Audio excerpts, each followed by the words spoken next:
What is the ultimate betrayal?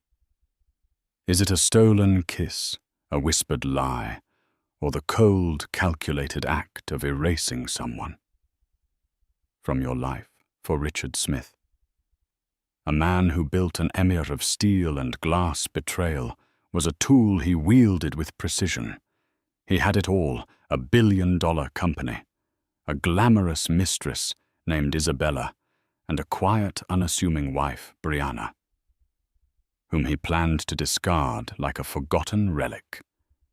He drafted a new will, leaving every penny, every stock, every last brick of his legacy to his lover. He thought he had sealed his future, but he never imagined that the wife he so casually dismissed was holding the one thing he couldn't control, the final key. The penthouse on Park Avenue was less a home and more a museum of Richard Smith's success. It was a cold, cavernous space with floor-to-ceiling windows that looked down on New York City like a judgmental god. Every surface was polished marble or chrome. Every piece of furniture a minimalist statement that cost more than most people's cars. This was Richard's kingdom, and in it Brianna Smith often felt like a ghost. Richard was a titan, the Smith of Smith Ross Enterprises, a global real estate development firm that reshaped skylines. He was a man carved from ambition and arrogance, with a booming voice that commanded boardrooms and a smile that never quite reached his cold, calculating eyes. He was handsome in a severe way, with silvering temples that he believed lent him an air of distinction rather than age. His wife, Brianna, was his opposite. Where Richard was loud, she was quiet. Where he was steel, she was watercolor. She had a serene beauty with intelligent, kind eyes and a grace that seemed out of place in the harsh angles of their apartment. She held a master's degree in art history from Columbia, a fact Richard mentioned at cocktail parties as if it were an exotic accessory he'd acquired. He saw her as decorative, intelligent enough to be a presentable hostess, but docile enough not to challenge his authority. He had married her 5 years ago, believing her to be the perfect corporate wife, elegant, well-educated from a respectable, but he assumed modest family.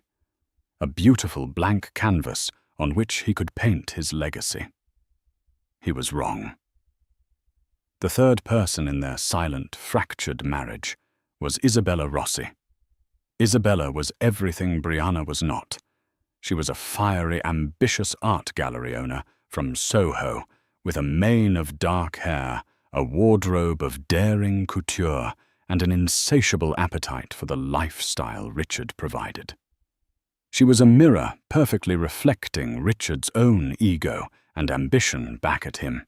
He didn't just love Isabella, he loved the way she made him feel powerful, desired, and immortal. For the past year, their affair had been an open secret, a wound in their marriage that Richard no longer bothered to hide. He would take Isabella to the galas Brianna was supposed to attend, his hand possessively on the small of her back.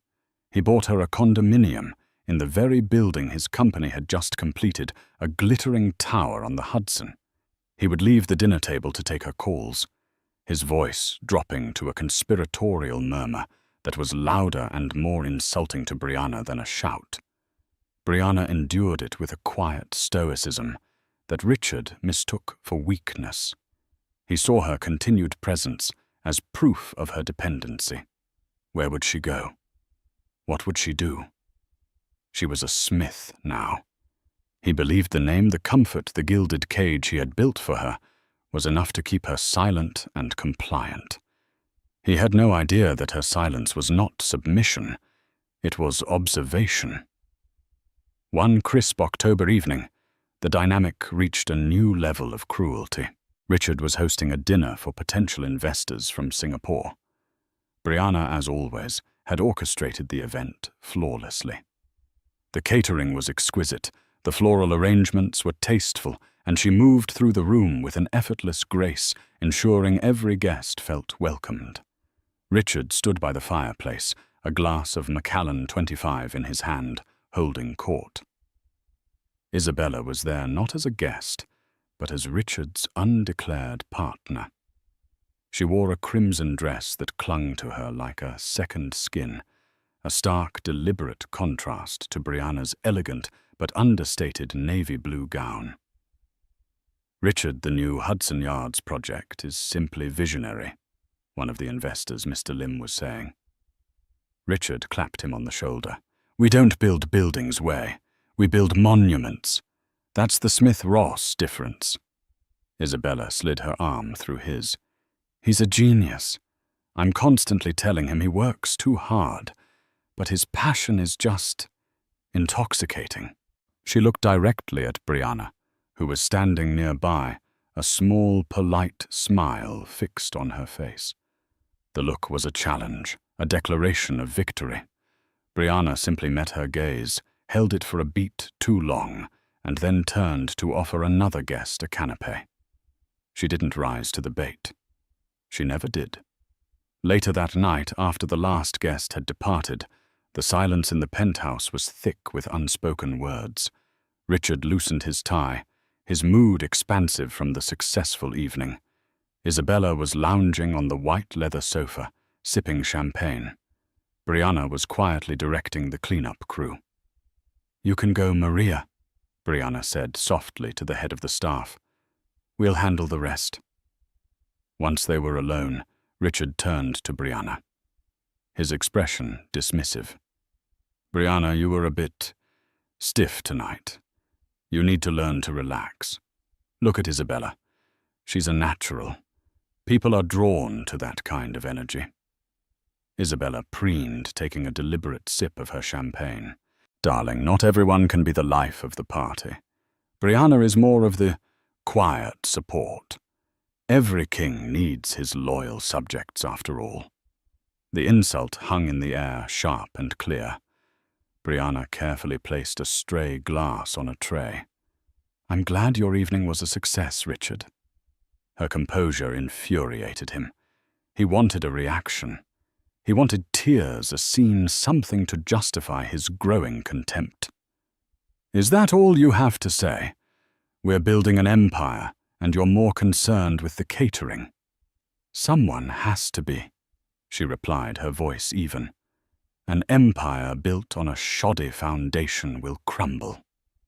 Richard laughed, a harsh, humorless sound. "Don't try to be profound, Brianna. It doesn't suit you. My foundation is rock solid. It's made of steel ambition and my own 2 hands. Something you wouldn't understand." He walked over to the bar to pour himself another drink, his back to her. In that moment, watching him, Brianna felt not sadness, but a cold, hardening resolve. He spoke of his 2 hands, but he always conveniently forgot the other name on his company's letterhead, Ross.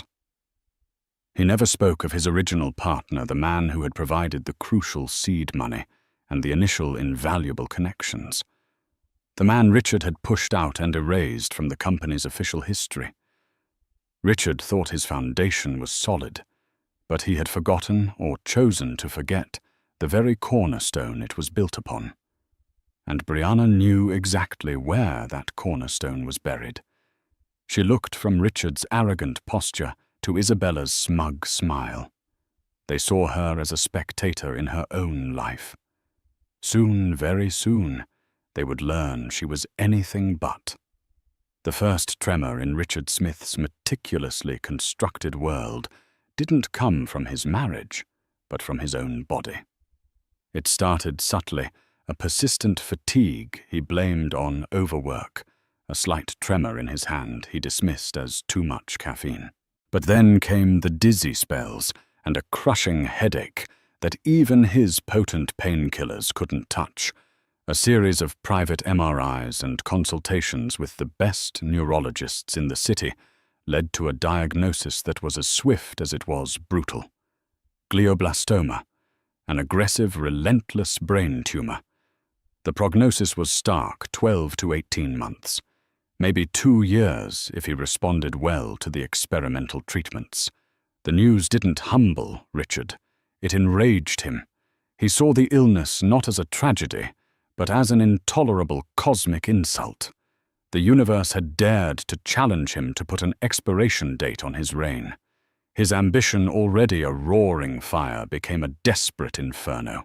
He didn't have years to cement his legacy anymore. He had months. His first call wasn't to his wife. It was to his lawyer. Arthur Vance was an old-school attorney from a prestigious firm, Vance & Harrington, LLP. He had handled Richard's affairs for 2 decades, drafting the ironclad prenuptial agreement Brianna had signed without question 5 years ago. His office was a sanctuary of mahogany, leather-bound books, and quiet competence. "I need to make some changes to my estate plan, Arthur," Richard said, his voice clipped and devoid of emotion as he sat opposite the lawyer's imposing desk. He didn't mention the diagnosis. To admit to the illness felt like admitting defeat. "Significant changes. I want to draft a new will effective immediately." Arthur raised an eyebrow. "Is Brianna aware of this?" "Brianna's awareness is not required," Richard snapped. "This is my fortune, my company, my decision." "Of course, Richard. What changes did you have in mind?" "I want everything," Richard said, leaning forward, his eyes glinting with a feverish intensity. "And I mean everything.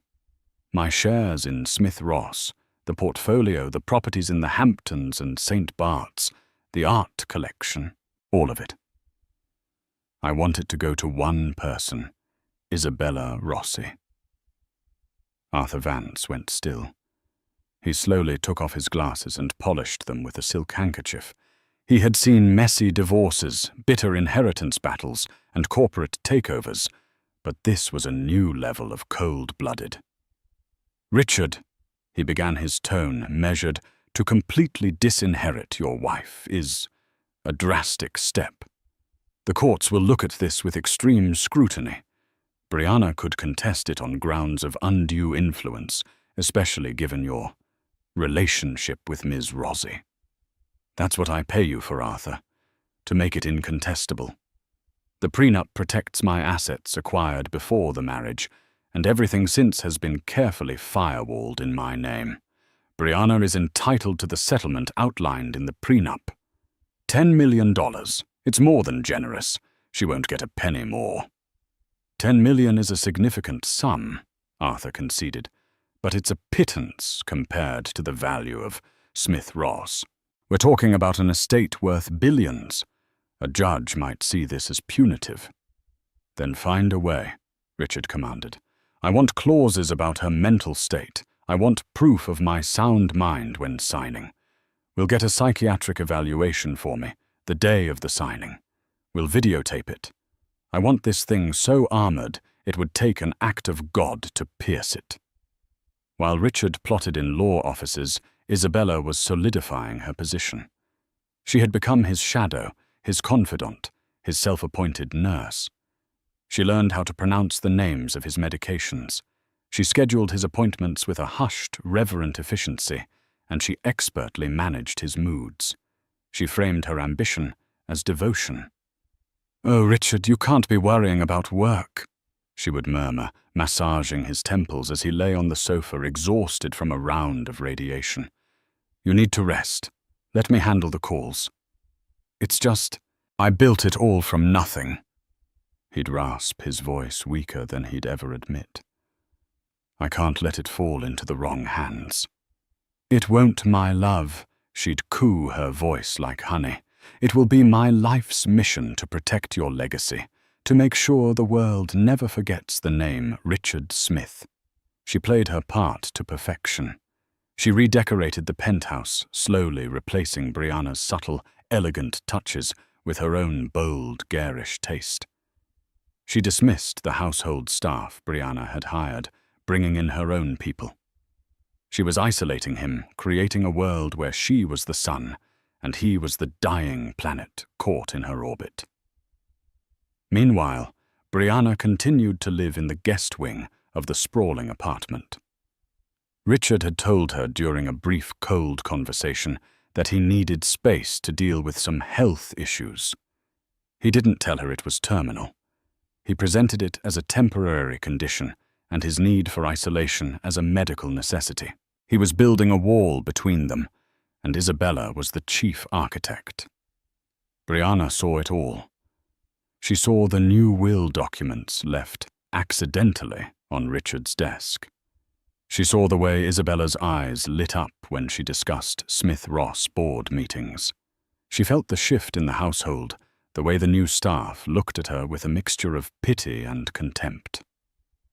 One afternoon, she found Isabella in the master bedroom, going through her jewelry box. Not Richard's, but Brianna's. "What are you doing?" Brianna's voice was quiet, but it cut through the room. Isabella didn't flinch. She held up a sapphire necklace, a gift from Brianna's parents. "Just tidying. So much of this is dated. Richard wants to build a new vault for my collection. We'll need the space." The implication was clear. "This is my room now. This is my life now." "That is my personal property," Brianna said, stepping forward. Isabella placed the necklace down with a dismissive clink. "For now, Richard is a very generous man, Brianna. But his generosity has its limits. He wants a partner who looks to the future, not one who clings to the past. You should think about your own future, a quiet one somewhere far away from here." That night, Brianna sat in her darkened room, the city lights glittering below. They thought she was a fool. They thought she was weak, passive, and defeated. Richard, in his arrogance and illness-fueled paranoia, was trying to erase her. Isabella, in her greed, was dancing on the grave of their marriage. But Brianna was not planning her retreat. She was planning her strategy. She made a quiet phone call, not to a lawyer, but to her father. "Dad," she said, her voice steady. "It's time. I think Richard is about to make a very big mistake." On the other end of the line, a calm, resolute voice replied, "I've been waiting for your call, sweetheart. The foundation is ready. Let him think he's in control. A man is never more vulnerable than when he's certain of his victory." Richard and Isabella were so focused on the will, on the inheritance, on the money. They were playing checkers. Brianna and her family were playing a much longer and more complex game of chess. And her next move was about to put them in check. With the new will signed, videotaped, and secured in Arthur Vance's vault, Richard Smith felt a surge of triumphant power that momentarily eclipsed the gnawing dread of his diagnosis. He had, in his mind, secured his legacy. He had cut out the dead weight of his marriage and anointed his true successor. Now he needed to make it public. He needed to present Isabella not just as his lover, but as the future matriarch of the Smith dynasty. The idea for a dinner party started as a whisper from Isabella. "Your parents need to see us together, Richard," she had murmured one evening. "They need to understand that I'm the one who will be by your side. For everything." Richard's parents, George and Marion Smith, were old money from Connecticut. They valued tradition, discretion, and appearances above all else. They tolerated Brianna's quiet presence and were quietly appalled by Richard's flagrant affair. But Richard, in his current state, saw their approval as a final stamp of validation on his new life plan. He decided on an intimate gathering. Just his parents, his younger sister Amelia, and her husband Mark. The venue would be the Pinnacle Club, a hyper-exclusive private restaurant on the 80th floor of a skyscraper. His company had built a place where the food was secondary to the breathtaking view and the palpable sense of power. The day of the dinner, Richard approached Brianna in the library where she was reading. He didn't sit. He loomed. "Brianna, I have a family dinner tonight," he announced, his tone leaving no room for discussion. "It's a private matter. I'd appreciate it if you made other plans." "A family dinner?" she asked, her voice neutral as she marked her page. "Am I no longer family, Richard?" "Let's not be dramatic," he scoffed. "It's just complicated. My parents are old-fashioned. I need to handle this delicately. We'll talk later." It was a lie, a flimsy paper wall to hide the truth he was taking Isabella. He just didn't have the courage or the decency to say it to her face. "I see," Brianna said, looking down at her book. "Well, I hope your dinner goes well." Her placid acceptance both relieved and annoyed him. It was yet another confirmation that she was a passive player in his grand drama, a character to be written out of the script with ease. That evening, the Pinnacle Club was at its most impressive. A private room had been reserved with a single long table overlooking the glittering tapestry of Manhattan. Richard arrived first with Isabella on his arm. She was a vision in black silk, wearing a diamond necklace he had just bought her, one that had once been intended for Brianna. George and Marion Smith arrived next. George was a stern, quiet man who looked perpetually disappointed in his son's lack of subtlety. Marion was a woman held together by pearls and social propriety. Their smiles were tight as they greeted Isabella. "Isabella, how nice to see you," Marion said, her eyes flicking over the ostentatious necklace.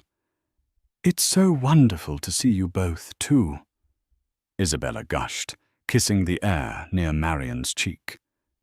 "Richard and I are just so thrilled you could make it." She used the word "we" with a practiced ease, slotting herself into the family unit. Amelia and Mark were the last to arrive. Amelia, unlike her parents, had no filter. She gave Richard a look that could curdle milk. "Richard, Isabella." She nodded curtly. "Where's Brianna?" "Brianna wasn't feeling up to it tonight," Richard lied smoothly, gesturing for everyone to sit. "Now let's order some champagne. We have something to celebrate." The dinner was a masterclass in tension. Richard, fueled by a mixture of champagne and bravado, talked animatedly about the future of Smith Ross. He repeatedly directed the conversation to Isabella, praising her business acumen, her artistic eye, her unwavering support during his recent health challenges. "Isabella has been a rock," he declared, raising his glass. "In times of crisis, you learn who is truly there for you, who has the strength and vision to carry things forward. She understands the business. She understands me." George Smith simply stared at his plate. Marion picked at her sea bass. Amelia was texting furiously under the table. "In fact," Richard continued, reaching into his jacket pocket, he pulled out a small velvet box. "Isabella and I wanted to make our commitment to the future official." He opened the box. Inside was a canary diamond ring, so large it was almost vulgar. Gasps, not all of them happy, filled the silence. Isabella's eyes widened, and she feigned a tearful surprise she had rehearsed for weeks. "Richard, why, this isn't just a ring," he said, his voice loud enough for the entire room to hear. "This is a promise of a future. Our future." He was about to slip the ring onto her finger. The family was frozen in a state of horrified shock. This wasn't just an affair. It was a coup. He was deposing his wife in front of them, and then the door to the private dining room opened. A captain of the restaurant staff stood there, his expression professionally blank. "Mr. Smith, I'm sorry to interrupt, but you have some guests who insisted on joining you." Richard frowned, annoyed at the interruption. "I'm not expecting anyone else. There must be a mistake." "I don't believe so, sir," the captain said, stepping aside. Into the room walked Brianna. She was not the subdued, quiet wife they were used to. She wore a simple but exquisitely tailored ivory dress that didn't hide but rather accentuated the gentle, unmistakable swell of her pregnancy. It was a detail so shocking, so unexpected that for a moment no one could breathe. But she was not alone. Flanking her were two people nobody in the Smith family had ever met. On her right was an older Asian man with a quiet but commanding presence, his eyes sharp and intelligent behind stylish glasses. On her left was a woman of extraordinary elegance, her silver hair styled perfectly, her expression serene but unyielding. Richard stared, his mind struggling to process the scene. The champagne glass slipped from his fingers, shattering on the floor. Isabella's perfectly made-up face went pale, the triumphant smile frozen, and then crumbling into disbelief. Amelia was the first to find her voice a choked whisper. "Brianna, you're pregnant?" Brianna placed a gentle hand on her stomach, her gaze fixed on her husband. "I am Amelia. About 5 months now. Richard and I were waiting for the right time to share the news." Her voice was calm, but it carried a clear, ringing note of authority. Richard finally snapped out of his stupor. "What is this, Brianna? Who are these people you were told to stay home?" Brianna's polite smile didn't waver. She gestured to the man beside her. "Richard, I don't believe you've ever been formally introduced to my father, David Chen, or my mother, Annalise." She then turned to Richard's parents. "George Marion, I'd like you to meet my parents." The name Chen hung in the air for a moment, meaningless to the Smiths. But then Brianna looked at Richard, a glint of steel in her eyes he had never seen before, and delivered the final devastating blow. "My mother's maiden name, Richard," she said, her voice dropping ever so slightly, "was Ross." The silence that fell over the room was absolute. It was heavier than the crystal chandeliers, deeper than the city sprawling thousands of feet below. The name Ross sunk into the atmosphere like a stone. George Smith, who had been in his son's business periphery for years, was the first to connect the dots. His face already grim turned ashen. "Smith, Ross Enterprises," he breathed, looking from the quiet, powerful man standing beside Brianna to his own son. Richard's face was a canvas of pure, unadulterated shock. His mind reeled trying to reconcile the image of his quiet, bookish wife with the bombshell that had just detonated in the middle of his life. Brianna's family was supposed to be insignificant. He had done a cursory background check before proposing he was a businessman after all. He knew her father was an investor, a private man who dealt in international finance. He'd assumed it was minor league old money, quietly managing its own decline. He had never in his wildest, most arrogant dreams imagined this. David Chen, the man Richard had believed was a ghost from his company's past, stepped forward. He didn't look at Richard. He addressed George Smith. "George," he said, his voice calm and even, betraying no hint of the drama unfolding. "It has been a long time. You look well." "David," George managed, standing up slowly. I had no idea." "That was the arrangement," David Chen said simply. He then turned his gaze to Richard, and for the first time Richard felt a chill that had nothing to do with his illness. The man's eyes were like polished obsidian, revealing nothing but immense, unshakable power. "My daughter tells me you were celebrating a new future." Isabella, who had been frozen with the ring box, still open on the table, finally found her voice. It was shrill, laced with panic. "Who do you think you are? You can't just barge in here. Richard, do something." Richard looked at her, then back at Brianna and her parents. He was trapped a predator, suddenly finding himself in a cage he hadn't seen being built. "Brianna, what is the meaning of this?" he stammered. "You've been lying to me for 5 years." "Have I?" Brianna responded, her composure unwavering. "I told you my father was a businessman. I told you my mother's family had business interests in New York. You simply filled in the blanks with what you wanted to believe. You saw what you wanted to see Richard, a docile wife with no connections, no power of her own, a convenient accessory." She took a step closer to the table, her eyes sweeping over the horrified faces of the Smith family and landing on the gaudy ring in its velvet box. "You were celebrating your future," she repeated, her voice cutting. "A future built on lies, cruelty, and the delusion that you are a self-made man.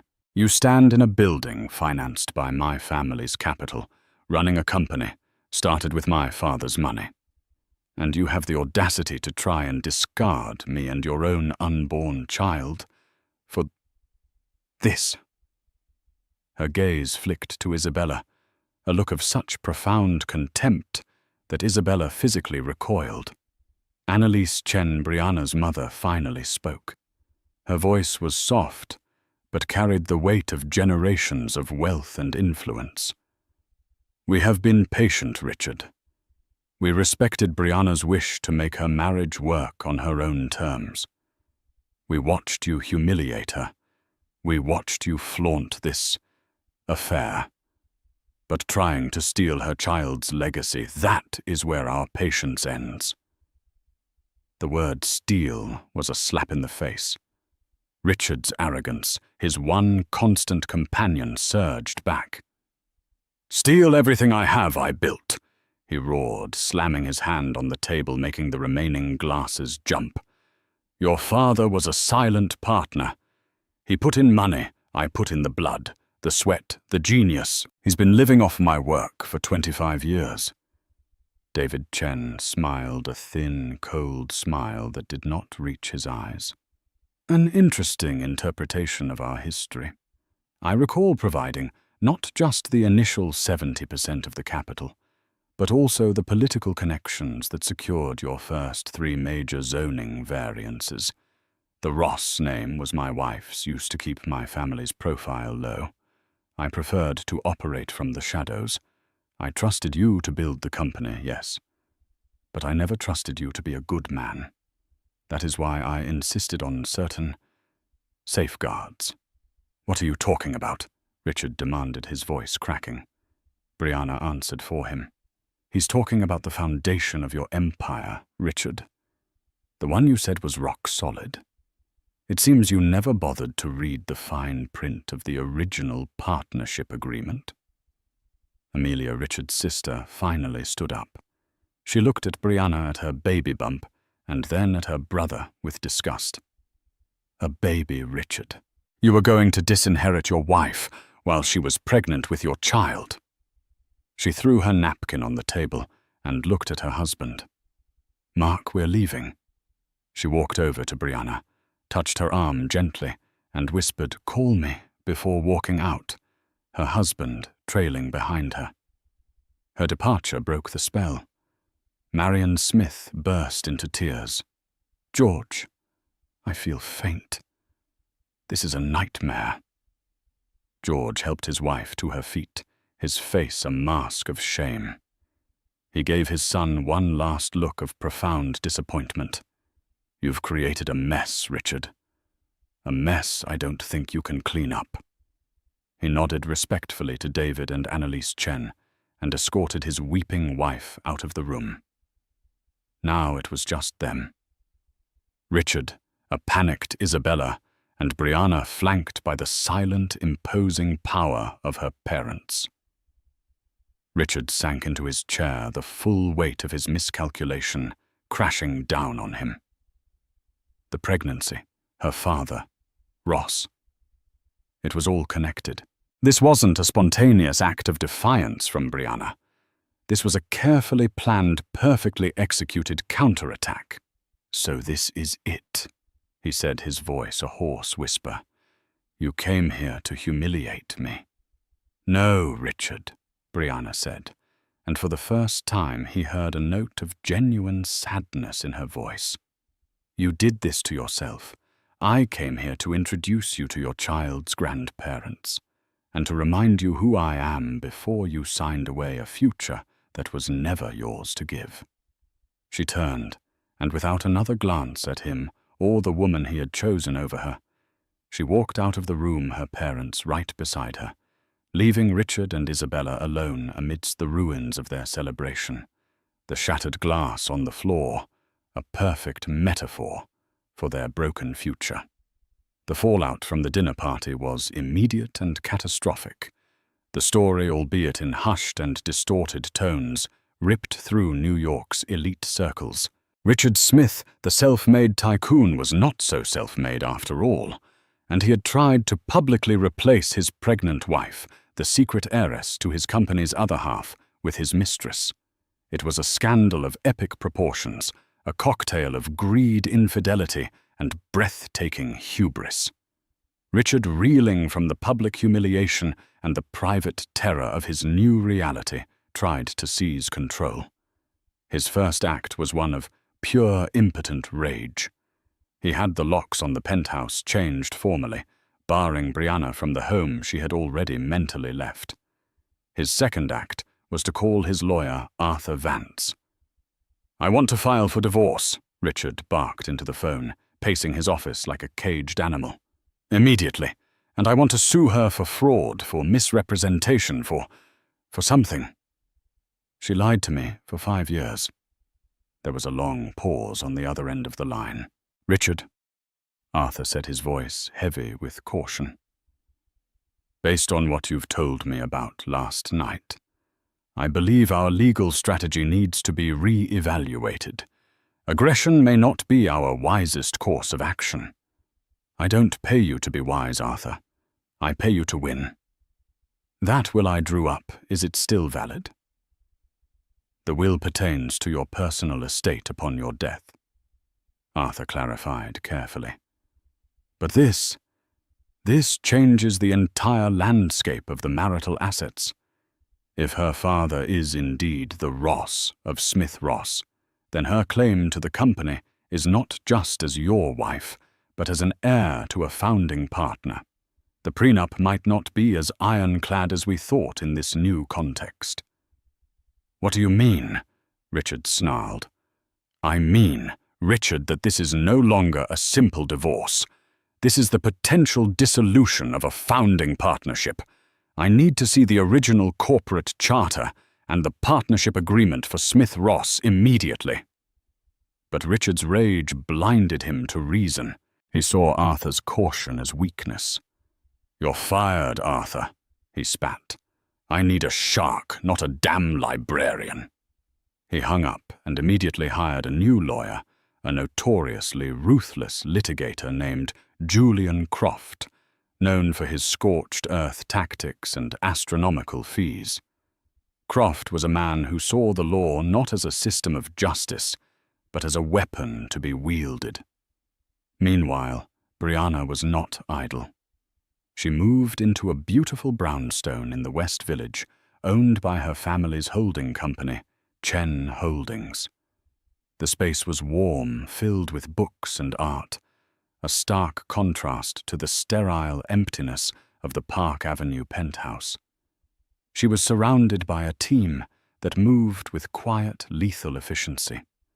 Her legal representation was not a single shark, but an entire ocean, the senior partners of Chen Holdings' in-house corporate law division, men and women who knew every comma and clause of the Smith Ross founding documents, because their firm had drafted them 25 years ago. The first shot was fired by Brianna's team. It was not a divorce filing. It was a formal petition for an emergency injunction barring Richard from making any significant financial decisions, sales or acquisitions related to Smith Ross Enterprises without the co-approval of a representative from the Ross interest, citing the original partnership agreement. Julian Croft laughed when he received the papers. "It's a scare tactic," he told Richard. "An overreach. A judge will never grant it. We'll crush them in court." They didn't. In a closed hearing, Brianna's lead counsel, a sharp, impeccably dressed woman named Evelyn Reed, presented the first few pages of the Smith-Ross partnership agreement. She calmly pointed to a section detailing the fiduciary duties of the managing partners to each other. She then presented evidence of Richard's erratic and punitive behavior, namely, the new will completely disinheriting his wife and unborn child, who represented the Ross lineage, arguing. It demonstrated a clear intent to harm the interests of the other founding partner's family.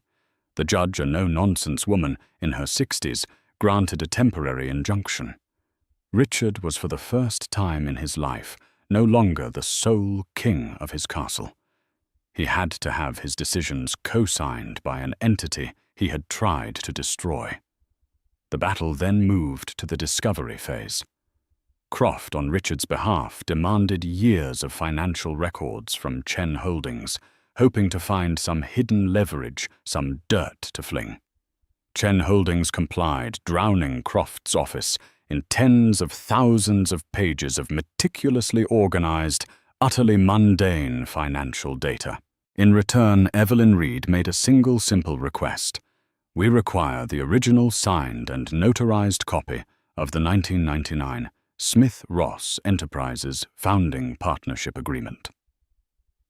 Croft and Richard searched the company's archives. They found copies drafts, but the original wet ink signed document was missing. After a frantic week, Richard's secretary remembered something. Years ago, Arthur Vance had insisted on holding the original document in his firm's secure vault for safekeeping. A court order later, Arthur Vance, now professionally obligated to comply, delivered a sealed briefcase to the judge's chambers.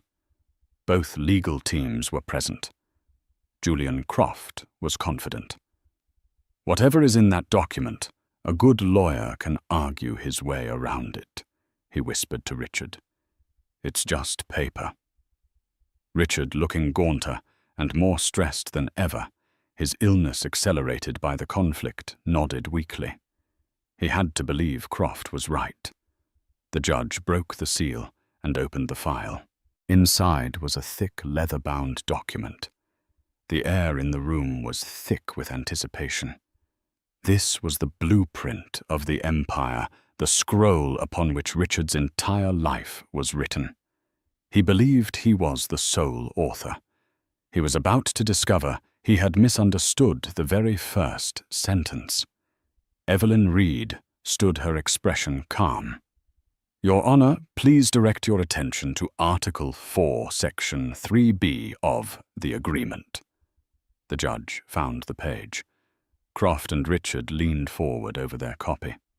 Richard began to read the dense legal text, his eyes scanning the page, his breath catching in his throat. He had read this document before years ago, but he had skimmed over these sections, dismissing them as boilerplate. He had been a young, hungry man, focused only on the clauses about profit-sharing and operational control. He hadn't paid any attention to the section titled Legacy and Succession. He read the words and the floor fell away from his world.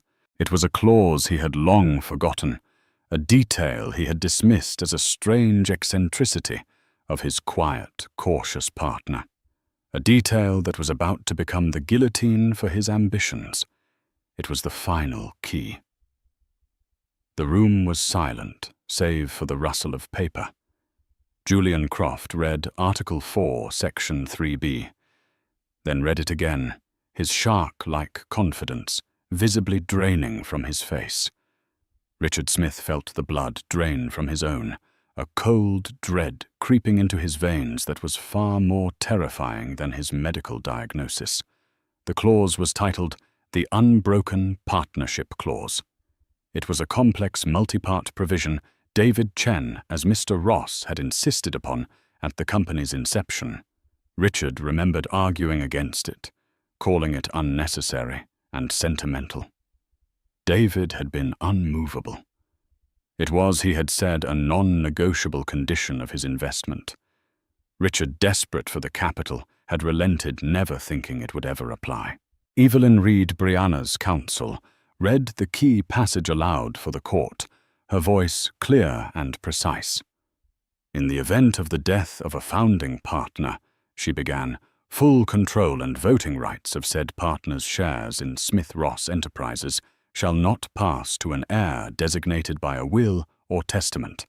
Instead, said shares shall pass directly and irrevocably to their legal spouse, provided the marriage is intact at the time of death." Croft let out a sharp breath. A spousal succession clause. Clever. But Richard and Brianna are in the process of divorcing. The marriage will not be intact. He looked at Richard with a glimmer of hope. But Evelyn Reed wasn't finished. "Please allow me to continue, Mr. Croft." She cleared her throat and read the next part of the clause. Should the founding partner be unmarried, or in the process of legal separation or divorce at the time of death, or should the surviving spouse be deemed to have acted in a manner that brings public disrepute upon the company or its legacy control of the deceased partner's shares, shall automatically revert to the other founding partner or their designated heir. She paused, letting the words sink in. The trap was intricate, brilliant, and utterly inescapable. "Let me summarize for the court," Reed said, her eyes locking onto Richard. "Under this clause, if Richard dies while married to my client, Brianna, the daughter of the other founding partner, she inherits his entire 50% stake in the company.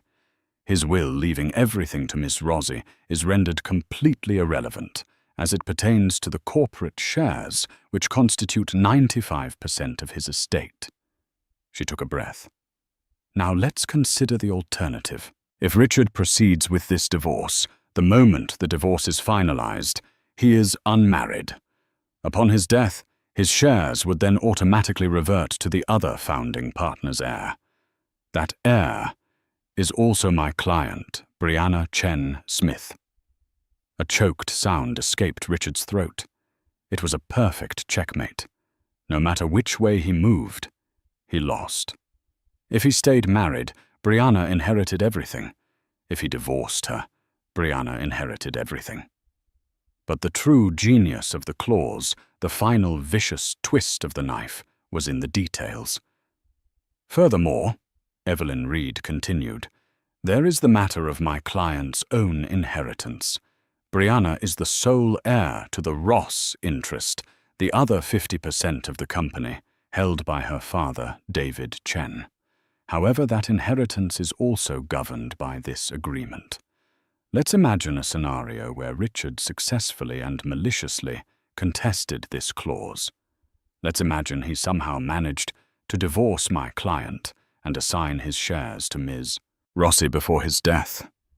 She looked at the judge. "The clause also protects the integrity of the partnership. It contains a morality provision, the very one I cited for the injunction. By publicly attempting to disinherit his pregnant wife and replace her with his mistress, Mr. Smith has already engaged in behavior that brings public disrepute upon the company. A case could be made that he has already voided his own standing as a legacy partner. In that event, a controlling interest could be seized by the Ross family to protect the brand. He thought he was playing for his half. In reality, his behavior has put his entire legacy at risk." Julian Croft was speechless. He looked at the document, at the signatures from 25 years ago. It was all there in black and white. David Chen hadn't just invested money. He had built a fortress around his investment and his family, and Richard had just spent the last year running headfirst into its walls. The final key wasn't just one clause. It was the entire architecture of the company's foundation.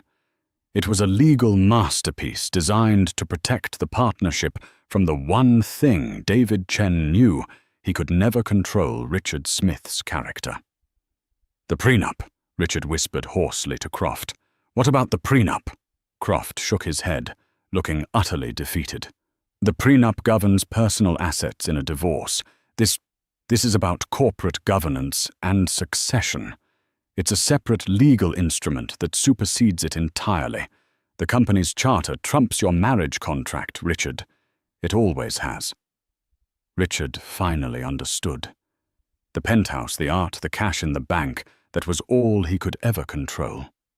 It was a fortune, yes, but it was pocket change compared to the colossal value of Smith Ross Enterprises. The company, the empire he thought was his, had never truly belonged to him. It belonged to the partnership, a partnership whose future was now solely in the hands of the woman he had tried to cast aside. He looked across the room at Evelyn Reed, but he saw Brianna's face calm, intelligent, and resolute. He remembered her words at the dinner party. "An empire built on a shoddy foundation will crumble." He had laughed at her. He had thought his foundation was steel. He was wrong. His foundation was paper, and her name was on it. The judge, seeing the utter collapse of Richard's case, looked at his lawyer.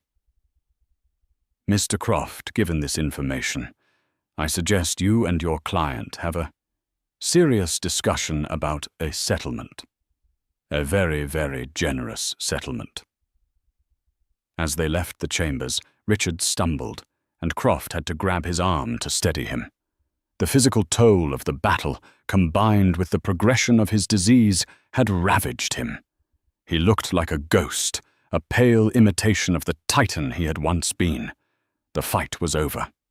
He had lost everything before he was even gone. The final key had been turned in the lock, and he was on the outside looking in at a legacy that would never be his. The aftermath of the legal revelation was swift and brutal. The knowledge that he had been so utterly outmaneuvered that his life's work was built on a legal framework that had always favored his silent partner shattered what was left of Richard Smith's spirit.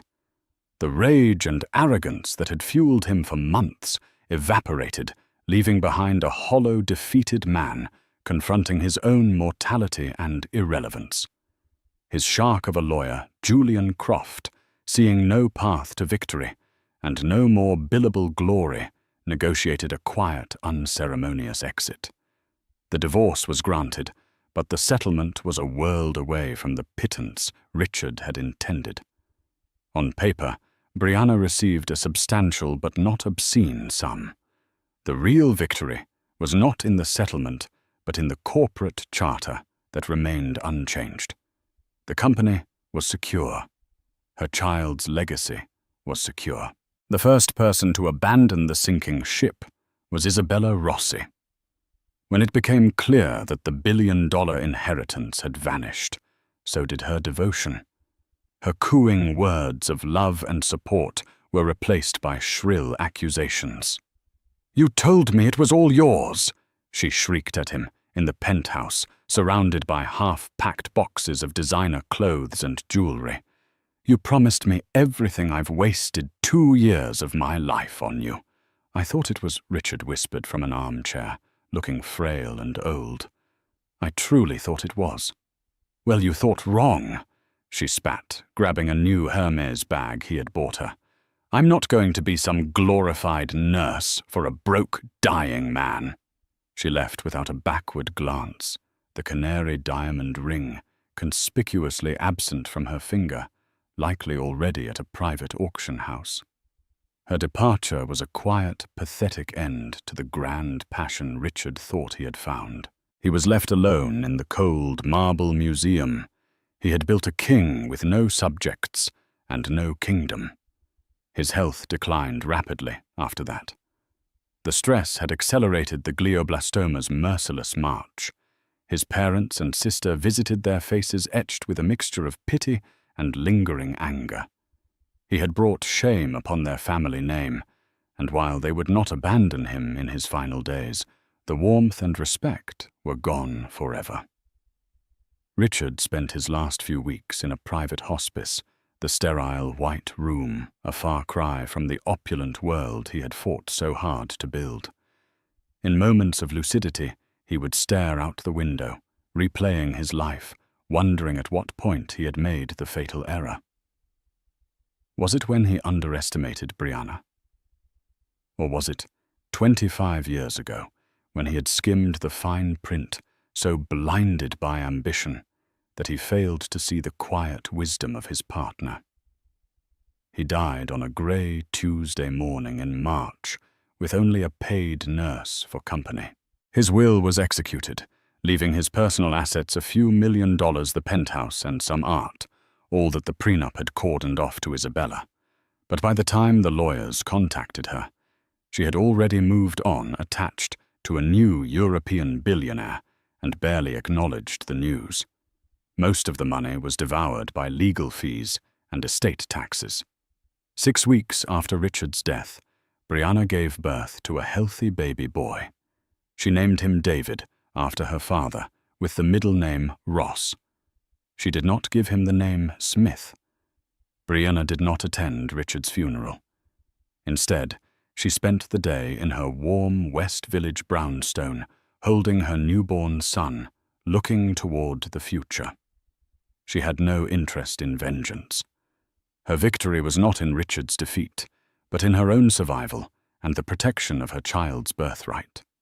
With the full transfer of Richard's shares, Brianna Chen Smith, in conjunction with her father, now held 100% of the company.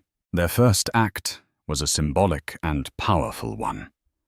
They called an emergency board meeting. The name on the letterhead was changed. Smith Ross Enterprises ceased to exist. In its place, a new entity was born, the Chen Ross Group. It was a deliberate choice. It honored her mother's family, the silent founders, and her father's enduring legacy.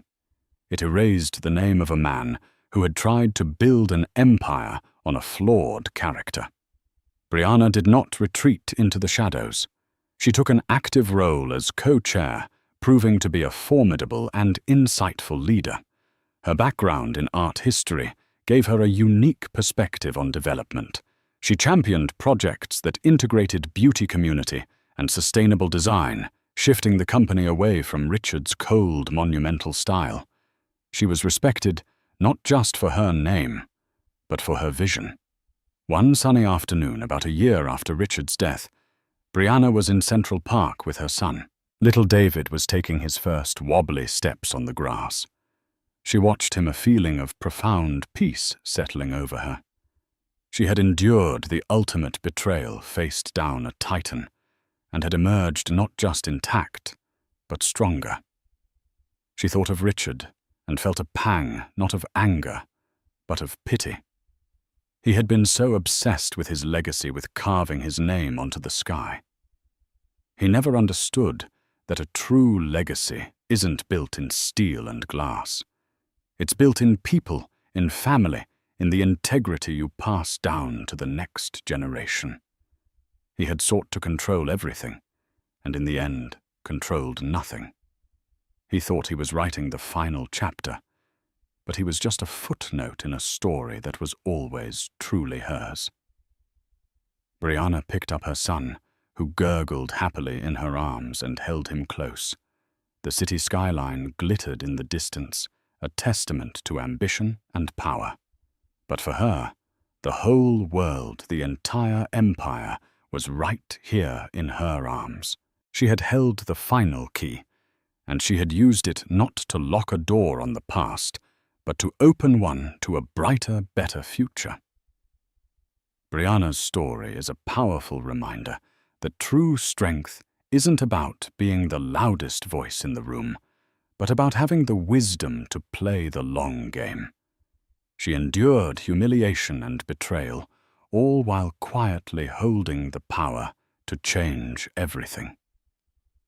Richard, blinded by his own ego, built his empire on a foundation he didn't even understand, and it cost him everything. This story shows that character, foresight, and integrity are the most valuable assets of all ones that can't be bought, sold, or stolen in a will. What did you think of Brianna's strategy? Was it a masterclass in quiet revenge or a necessary act of self-preservation? Let us know your thoughts in the comments below. Have you ever seen a situation where the most overlooked person turned out to be the most powerful? Share your story. And if you love tales of incredible drama and satisfying justice, don't forget to like, share, and subscribe for more.